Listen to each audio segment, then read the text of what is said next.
Magandang umaga! Kamusta po kayo mga ka-Legitaricans? Welcome back po dito sa ating YouTube channel. Nandito na naman nga po ako, si Gandara, ang nagmamaganda ninyong ka-Legitaricans na maghahatid sa inyo ng mga latest update and fresh happenings hinggil po sa TVJ and Legit Daricans. But before that, nais ko po munang pasalamatan ang mga nakatutok at walang sawa pong nakasuporta parati sa ating mga daily updates at i-shoutout ang mga masusugid po nating taga-subaybay. At simulan nga po natin ito mga ka-OG, wag na po nating patagalin pa. Maraming salamat and big shoutout nga po dito kina Sir Rodolfo Kiden. Ayan, magandang umaga. Sir Ben, extremely solid at TVJ fan. Grabe nga yun. Talaga nakalagay pa sa username.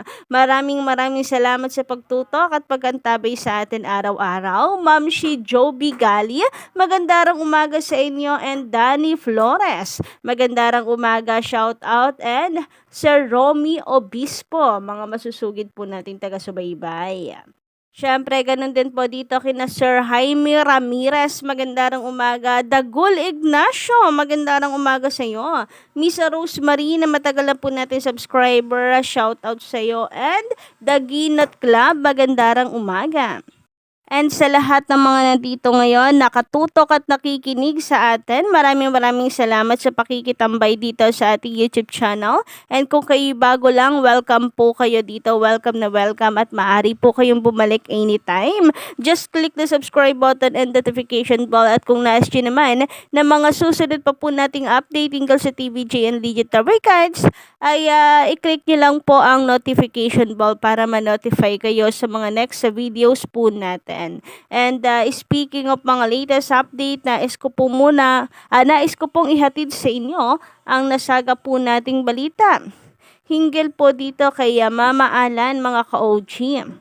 So, naibahagi nga po sa social media yung sugat po na natamo nitong si Ma'am Alan mula nung sila ay pumunta po sa Bacolod. So, na-injured nga daw po siya, no? At sana po ay magaling na po siya ngayon. Anyway, yan naman po ay maliit lang kung kukumpara po natin sa mga pinagdaanan po niya sa buhay. Alam niyo na, kung kayo po ay nakatutok noon pa man sa Itbulaga, alam niyo po ang buong kwento sa buhay po ni Mama Alan kung bakit talagang labis ang pasasalamat ito sa mag-asawang Poleng and Bossing Vic Soto.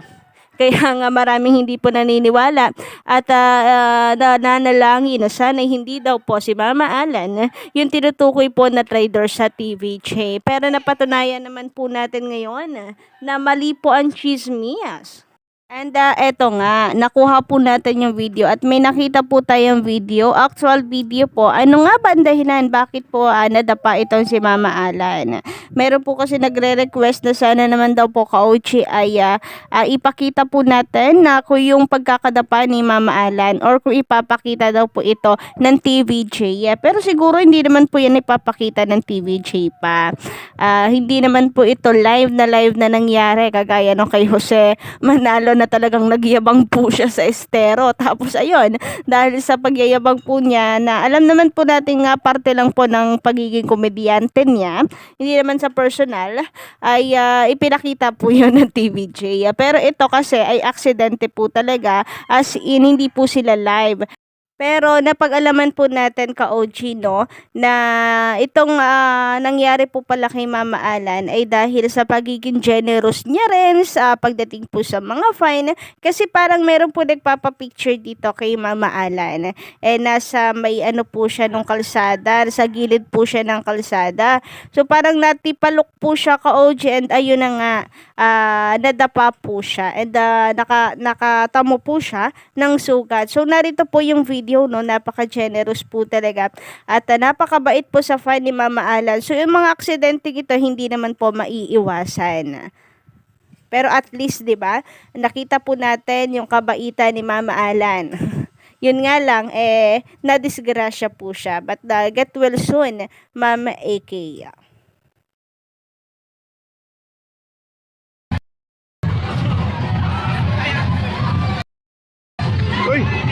Uy, si ano, jalan kayo. Wala na.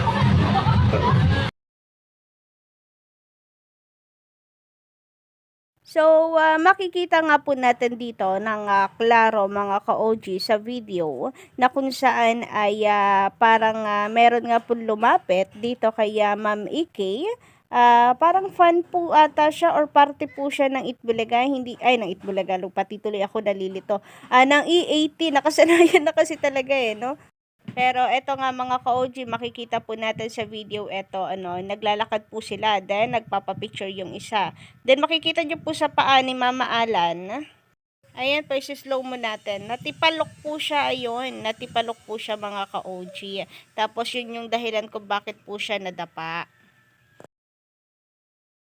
Samantala, narito naman mga ka-OG ang difference po ng live kahapon ng TVJ at ng Itbulaga Live ng Tape Inc. sa YouTube. So, TVJ official lang po ito. Hindi na natin nilagay ang TV5 Philippines dahil baka mamaya magreklamo sila. Dapat 1v1 lang. Hindi yung dalawa versus 1. Pero ganun pa man, TV5 na po yung kinuha natin. Mas maliit ito compare po sa TV5 Philippines.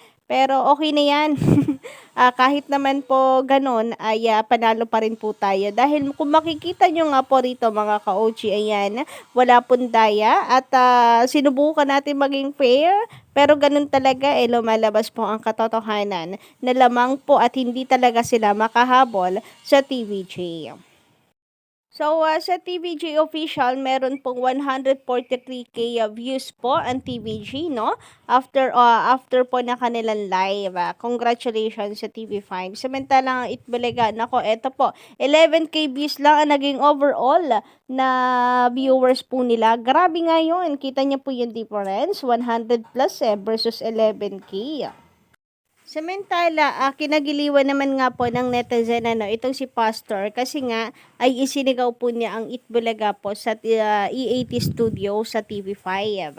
So, ito na tama po ang sinabi ni Henyo Master. Mahirap po talagang baliin ang nakasanayan po ng mga tao. So, hindi po yan basta-basta mawawala po talaga. Hindi, kasi nakasanayan na. Sabi nga po ay ito na po ang nakatatak sa kamalayan ng Pilipino. Samantala, narito naman ang komento po ng ilang netizen. Kagaya po ni Sir Hill Quebral. Hinggil po sa mga nagdaan po nating update. Sabi niya dito, congrats TVJ and TV5. Yan ang napala ng mga hindi pumansin sa TVJ at walang naniwala sa kanila. At hindi pa sila laos. Tandaan yung mga basher. Ayan nakakapital po ito, nakakapslak pa. Walang TVJ, walang Itbulaga. Walang Itbulaga, walang TVJ. Ay, hindi. Dito naman masasabi po natin may TVJ pa rin po kahit wala pong Itbulaga. Dahil noon pa man, sabi kasi 'di ba ng mga halushos, sabi po ng mga halushos ay baliwala lamang rin, walang TVJ kung walang Itbulaga. May TVJ na po bago pa man po sumikat ang Itbulaga. So masasabi natin na talagang TVJ po ay nagdala sa Itbulaga. And ngayon nawala po ang TVJ sa Itbulaga, di po ba anong anyari sa EB? Kasi ang TVJ po ang lakas ng Itbulaga. Without TVJ, wala rin po ang Itbulaga. And yan po ang ating nasasaksihan at ito po ay atin pong nakikita ngayon. Anyway, sabi pa niya dito, kasama namin sa buhay yan sa araw-araw. Totoo po yan. We are always excited nga po para po sa E80. And speaking of E80, tutok po tayo 11:30 pa lamang sa TV5. Ngayong araw po ng Martes. Samantala, ayon naman kay Sir Lipsper Fernandez, sana sa therapy sila Maine at Miles, sa Gimme 5 si Karen at Teresa at Atasha. At sa jackpot sa Gimme 5 si Ryan at Paulo para lahat ay nag-host. Sila 2 days nang hindi nagagamit sila Raiza at Karen. Sayang yung dalawang bata. Hindi lumalabas yung galing TY po Ganandara. So dati naman po naalala ko sa Itbulaga po ng Jamie 7 kung saan nandun pa po sila TVJ, Tito Vic and Joey. Di po ba si Alden isang beses lang din po nag-a-appear. Parati din po siya ngayon, nasa backstage lamang din. But anyway, malay po natin ay makarating ito sa TV5 at makita po nila yung suggestion niyo at pagbigyan na hindi naman po masama dahil para din naman po ito sa kanilang mga host. But anyway, narito naman ang komento po ni Manuel Ponce. Ayan, no skip ads. No skip to ads po tayo lagi sa mga Dabricads, sa mga TVG at Dabricads Defender. Next time na lang pa-shoutout Miss Gandara. May nagpapa-shoutout sa akin na makukulit kong pamangkin. God bless and good luck po sa ating lahat. So, yun lang po muna no, mga ka-OG at maingay na dito sa amin. Next time na po ulit ang ating balitaan. Don't forget to click the subscribe button and notification bell para po sa iba pang mga updates.